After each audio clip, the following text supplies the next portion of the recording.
প্রিয় দর্শক দেখেন, এই যে ভাইরাল মিজান গরিবের বুক, সেটা কিন্তু আজকে বন্ধ হয়ে গেছে। গরিবের বুক। এই যে দেখতে পাচ্ছেন, চুলা কিন্তু আজকে জ্বলতেছে না।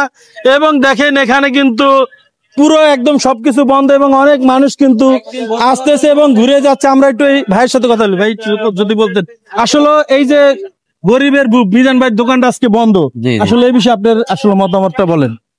সালাম আলাইকুম। আপনার সবাইকে বলতেছি, এই যে মিজান ভাইয়ের দোকানটা আপনার মনে করেন গরিবদের জন্য। ধরেন এখন গরিবরা খাবার খাওয়া শান্তি পাইতেছে, এখন পাশাপাশি যারা মধ্য ফ্যামিলি, যারা মনে করেন আপনার চাকরি করে, তারাও এখানে আসে। আইসা আপনার মনে করেন তারাও পুরস্কৃত হয় এবং খাবারটাও ভালো। এবং আপনার মনে করেন কিছু কিছু মানুষ আছে, আপনাদের ইউটিউবারাই ধরছে যে এক পিসের বদলে 2 পিস বা 3 পিস নিয়ে নেয়। এই কারণে দুঃখের কারণে ইউটিউবারদেরকে দোষারোপ করে মিজান ভাই। ইউটিউবাররা তো দোষারোপ করে না, কিন্তু ইউটিউবারের কারণে আজকে সে সোশ্যাল মিডিয়াতে সে ভাইরাল ইউটিউবারের কারণে। কিন্তু সে বলতে ভুল করে, হয়তোবা গ্রামের মানুষ, হয়তোবা সরল মানুষ এরকম বোঝে না, কেউ কিছু বুঝাও না যে তোমার ইউটিউবার এরকম। সুন্দর কথা এটাই। আর হাই মনে করেন এখন পর্যন্ত কোনো টাচ মোবাইল চালায় না, আর টাচ ফোন বলে জানেও না যে আমি এরকম সোশ্যাল মিডিয়ায় ভাইরাল হয়ে যাবো।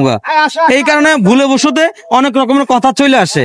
এখন সে তো মনে করেন আপনার গরিব মানুষের খাওয়ায়, সেও উপকৃত হয়, তার বাল বাচ্চাও 2 ডাইল ভাত নিয়ে খাওয়াইতে পারে। এই কারণে আপনার মনে করেন এই জিনিসটা। তো ভাই আপনি কোথা থেকে আসছেন? আমি আসছি আপনার ইয়ার থেকে, বাড্ডা থেকে। কয়জন আসছেন? আমরা 2 জন আসছি। মানে 2 জন আছেন, খাবার জন্য আসছিলেন? যে খাবারের জন্য আসছি। এখন আসে শুনি যে ভাই একদিন রেস্ট এবং অসুস্থ, আর একলা মানুষ তো খাবার করে উঠতে পারে না। ভাই একা মানুষ প্রায় 400 জন মানুষের খাবার পাকা, এটা কি সম্ভব বলেন? এটা হের কারণে সম্ভব, অন্য করে কার কাছে সম্ভব সেটা জানি না, কিন্তু হের কাছে সম্ভব। সে সব আপনাদের সামনেই, মিডিয়াদের সামনেই রান্দাবাড়ি করে। মানে কোনো লুকোচুরি নাই এখানে? জি না, এখানে কোনো লুকোচুরি নাই। রান্দাবাড়ি, কোটা বাকলা, ধোয়া পাকলা, আপনারা যদি খারাপ কিছু দেখেন আপনারা নিজেই উড়াই ধরবেন। ওয়ান ম্যান আর্মি বলতে গেলে। হ্যাঁ, আপনারাই সব, আপনারা আছেন, আপনারা দেখবেন, আর আপনাদের সামনে এনে রান্দাবাড়ি করা হয়। তো আমরা এই পাশে আরেকজন ভাই আছে। ভাই আপনি একটু যদি মতামত দিতেন, আসলে এই যে দোকানটা আজকে বন্ধ, এই বিষয়ে। আসলে আমি আসছিলাম তার হোটেলে খাবার জন্য। আমরা 3 জন আসছি মিরপুর 1 নম্বর থেকে। আমরা জানি যে গরিবের বুক নামে যে হোটেলটা হয়েছে সোশ্যাল মিডিয়াতে সে ভাইরাল, তো যার কারণে আমরা এখানে আসছিলাম। কিন্তু এসে দেখি আসলে শুনলাম যে উনি অসুস্থ, তার দোকান বন্ধ। পরবর্তীতে আমরা পাশে এক জায়গায় খেয়ে নিছি। বাট ওনার একটা প্রশ্ন ছিল, ফোনে খেয়েছেন কি দিয়ে খেয়েছেন? ওখানে আমরা গরু দিয়ে খেয়েছি। কত টাকা বিল হয়েছে আপনার? এখানকার থেকে ওখানকার বিল বেশি। আর এখানে যে সিস্টেমটা, এটা নিজে নিয়ে খাওয়া যায়, কিন্তু ওখানে তো সেটা দেয় নাই। গরুর মাংস কয় পিস খেয়েছেন? 1 পিস গরুর মাংস, সাথে আলু ঝোল দিয়ে 120 টাকা। 120 টাকা গরুর মাংস। আর ভাত কত করে নিল? ভাত 20 টাকা প্লেট, গরু 100 টাকা। দর্শক শ্রোতা দেখেন, এই যে ফুটপাতে, মানে ফুটপাতে কিন্তু দেখেনই লাগে না আপনার, মানে ভাড়া লাগে না, কিন্তু এখানেও কিন্তু দেখেন 20 টাকা প্লেট ভাত বিক্রি করে। কিন্তু অনেক সময় আমরা হোটেলেও দেখি 15 টাকা প্লেট বিক্রি করে। আপনার কাছে কি মনে হয় যে এখানে বেশি নিছে? অবশ্যই বেশি নিছে। ফুটপাত অনুসারে এখানে ভাতের দাম 10 থেকে 15 টাকার বেশি হওয়া দরকার না।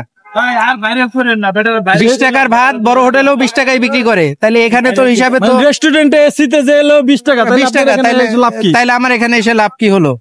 মানে আপনারা চাইছিলেন যে এখানে কমের ভিতরে, মানে দেখতেন যে তার যে রান্নাটা, আসলে রান্নাটা জাদুটা কি? সে নিজে রান্না করে, প্রকৃতভাবে সবাই এটা দেখতেছে। সে 300-400 মানুষের খাবার দৈনিক করতেছে, এটা তার নিজের স্বচক্ষে প্রমাণ, মানুষ প্রমাণ ভাবে মানে দেখতেছে যে সে প্রমাণ করছে যে না আমি পারতেছি, আমি মিজান পারতেছি, আরেকজন পারে কিনা সেটা না। কিন্তু তার দেখা দেখে যদি কেউ উদ্যোগ নেয় বা চেষ্টা করে, অবশ্যই সে পারতে পারে। মানুষ পারে না এমন কোনো কথা নাই, ঠিক আছে? চেষ্টাই হলো মানুষের সব থেকে বড় উদ্দেশ্য, আমি মনে করি। কিসে ভাই একটু বলেন ভাই, একটু বলেন কিসে ভাই? গেছিলাম এটা খাই দিয়ে, এটা খামো না, এটা আশা করে আসলাম এটা খাওয়ার লাগি।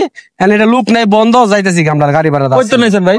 হাতিঝিল থেকে আসছিলাম। দেখেন এই এসে হাতিঝিল, তো আপনি আছেন কইতেন মিরপুর 1 নম্বর। মিরপুর 1 নম্বর তো নেই ভাই, কোথা থেকে? বাড্ডা থেকে। দেখেন দূর দূরান্ত থেকে কিন্তু মানুষ ছুটে আছে, মধুবাগ হাতিঝিল থেকে আসছে এখানে খাওয়ার জন্য। তো ভাই এই উদ্যোগটা আপনাদের কাছে কেমন লাগতেছে? আপনারা একটু সবাই এক জায়গায় বসে বলেন। এই যে মিজান ভাই যে একটা উদ্যোগ নিল, যে গরিবের মানে অল্প টাকার ভিতরে খাবার যে ব্যবস্থা, অনেক ভালো, আলহামদুলিল্লাহ, খুবই ভালো উদ্যোগ এটা। আমরা মনে করি চালু করান। তো আমরা চাই যে মিজান ভাই, মিজানের এই লোক থাক, এই লোকে করবো, এই লোক থাক, এখানে থাক। আসলে মিজান ভাইয়ের খাবার খুব সুন্দর খাবার। অন্য অন্য জায়গায় 150 টাকা, 150 টাকা, 200 টাকা বিল হয়ে যায়। এখানে 100 টাকার ভিতরে আপনি যে কোনো কিছু খাইতে পারবেন। উনি বলেছে গরুর মাংস দিয়ে 1 পিস গরুর মাংস দিবেন, আপনি যত ঝোল নিতে পারেন, যত তরকারি নিতে পারেন। ভাত আনলিমিটেড, ভাতটা আনলিমিটেড। যেখানে আমরা 1 প্লেট ভাত 20 টাকা দিয়ে খাইলাম, সেখানে ভাত কিন্তু এখানে আনলিমিটেড। তরকারির দাম কিন্তু ভাত আনলিমিটেড। সবকিছু free। মানে এই বিষয়টাই অন্যরকম লাগে যে আমি আমার মন মতো পেট মতো আমি খাইতে পারবো। আমার নিজের ইচ্ছা মতো আমার যতটুকু লাগলো আমি নিয়ে খাইলাম। এটারও তো একটা অন্যরকম অনুভূতি হিসাব আছে। ছাড়া, মানে বাসায় যেরকম হ্যাঁ, খায়, বাসায় যেরকম খায়, এটা একটা বাসা বাড়ির হিসাবই বলা যায় হিসাবে। তা আপনারা চান কি তার দোকান আবার খুলুক? ইনশাআল্লাহ, অবশ্যই আমরা চাই যে এটা তার সে আবার দোকান খুলুক, আমরা আবার আসবো এখানে খাওয়ার জন্য এবং তার সাথে দেখা করবো আমরা। এটাই। তো প্রিয় দর্শক, আসলে এই ভাইয়েরা দূর দূরান্ত থেকে এসেছিল মিজান ভাইয়ের এই যে গরিবের বুফে খাওয়ার জন্য, কিন্তু আজকে দেখেন তার দোকানটা বন্ধ হয়ে গিয়েছে। উনি নাকি অসুস্থ নাকি আমি জানি না। যাই হোক, আপনারা যে যেখান থেকে দেখছেন আপনাদের মতামত জানাবেন। আসলে এই যে গরিবের বুফ আসলে এটা কি থাকা উচিত কিনা, তো এটা থাকলে কি উপকার আর না থাকলে কি উপকার সেটা অবশ্যই কমেন্ট বক্সে লিখবেন এবং ভিডিওটি শেয়ার করে দেবেন। সবাই ভালো থাকবেন, সুস্থ থাকবেন, আল্লাহ হাফেজ।